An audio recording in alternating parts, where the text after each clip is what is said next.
જય ભીમ, જય સંવિધાન. તો આગલા વિડીયોમાં જે આપણે જાણ્યું હતું એ અધૂરું હતું એ આપણે આ વિડીયોમાં જાણીશું.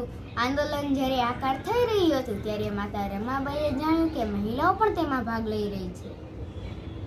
માતા રમાબાઈએ બાબા સાહેબ સમક્ષ પોતાની ઈચ્છા જાહેર કરવા કહ્યું કે તેઓ પણ આંદોલનમાં સહભાગી થવા ઈચ્છે છે.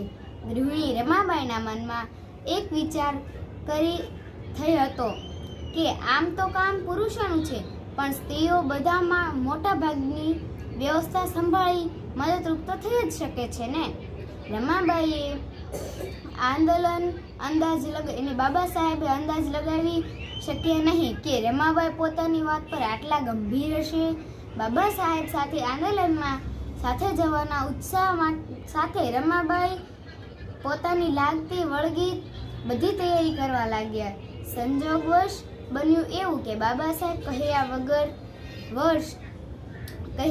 જ વર્ષ 1927ની તારીખ 19 માર્ચ પહાડ જવા નીકળી ગયા.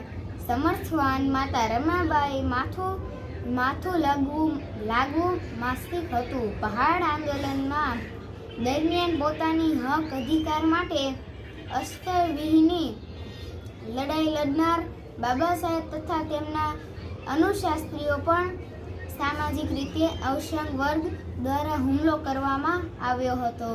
જય ભીમ, જય સંવિધાન. આજે બસ આટલું જ. આગળનું કાર્ય અને જો તમને મારો વિડીયો ગમ્યો હોય તો લાઈક, શેર અને ફોલો જરૂર કરજો.